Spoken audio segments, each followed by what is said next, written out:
jadi khana basi seshari nika basi nakali Bashir Muhammad Zaburi Bashir Muhammad Zaburi ya ali jadi khana basi seshari nika basi nakali Bashir Muhammad Zaburi وينتهي بأي وقت. هذا نقطة واحدة.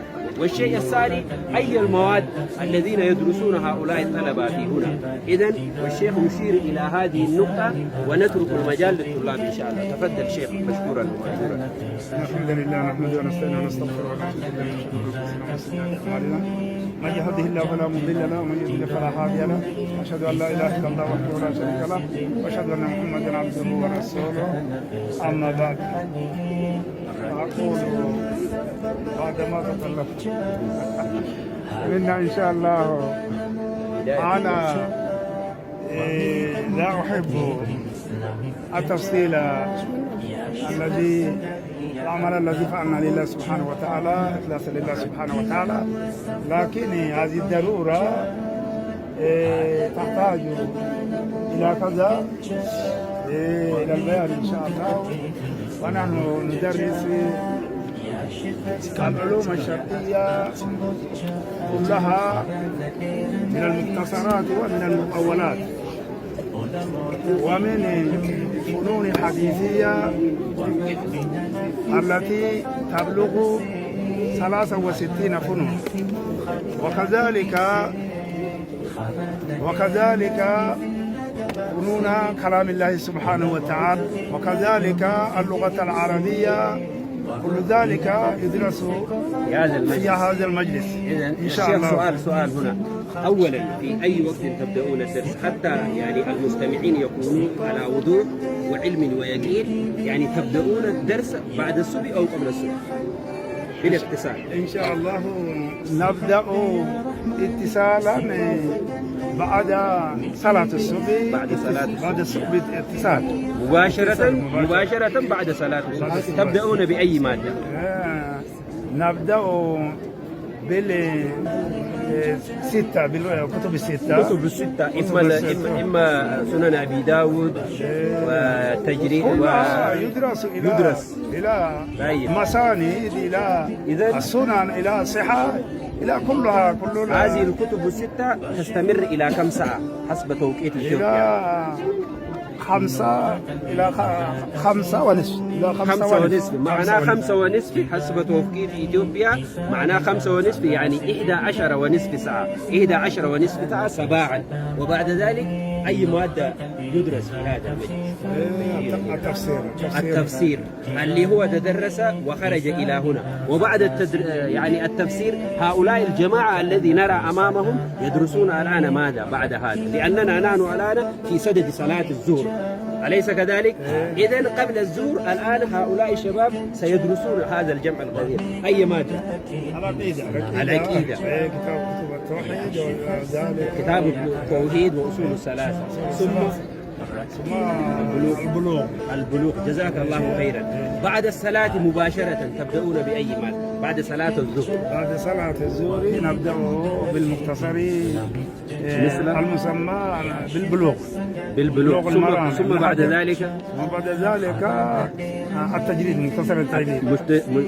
يعني التجريد ربما تستمر تدريس التجريد إلى العصر. بعد العصر إيش؟ بعد العصر مختصر النووي. اوكي.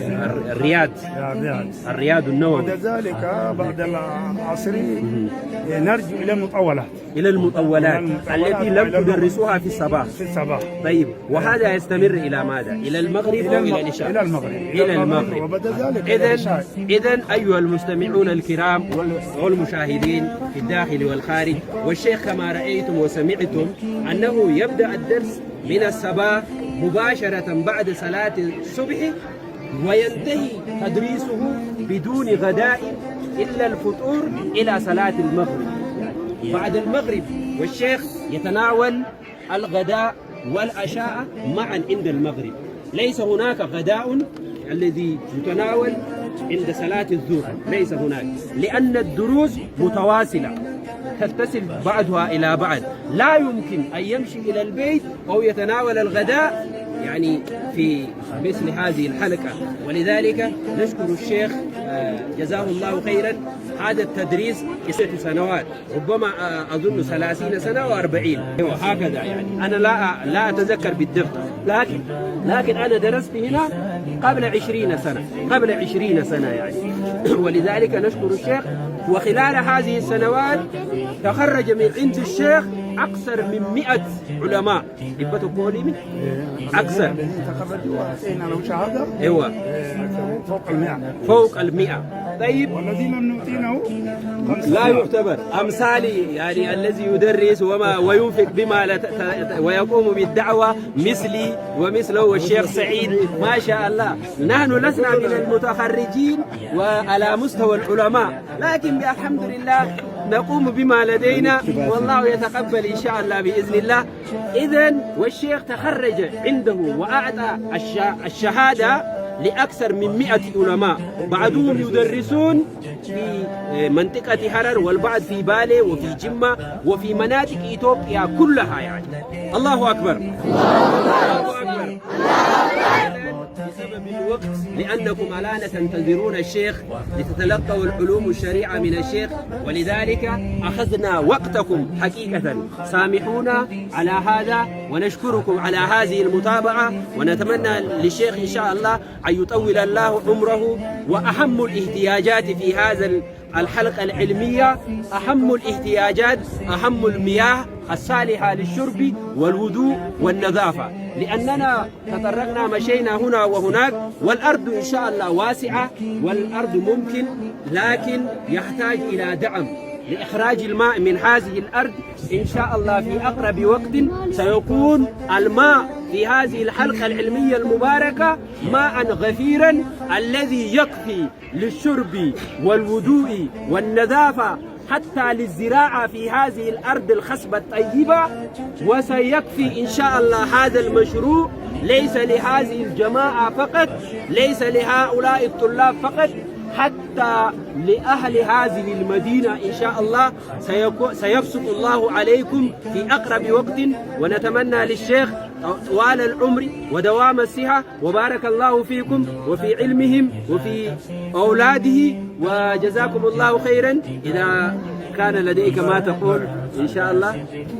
بسم الله الرحمن الرحيم.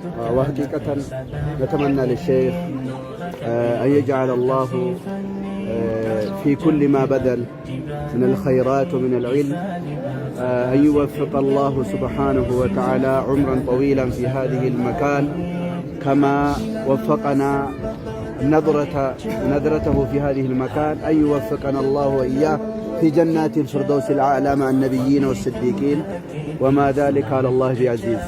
ونشكر حقيقة المجموعة الكل من الطلبة، أنتم بذلتم ساعتكم وجهودكم، وأقول نصيحة بأن تتقوا الله، ولمن اتقى الله سبحانه وتعالى يعلمه.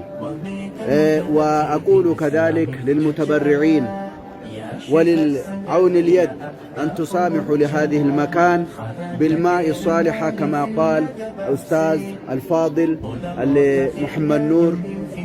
هذه من المحتاجات، من المتطلبات جدا وجدا. وكذلك الحمامات، لأن من الحمامات هو نصف من الإيمان ومن النظافة. إن شاء الله أنا بأقرب وقت، وأن تكون هذه المكان منبع علم ومنبع ماء للكل حتى وبارك الله فيكم، والسلام عليكم ورحمة الله وبركاته. استخد يا رحماني استقافة دياني ملكي بيا لماني يا ربي في خلني يا ربي في خلني. استخد يا رحماني استقافة دياني ملكي بيا لماني يا ربي في خلني يا ربي في خلني. استخد يا رحماني استقافة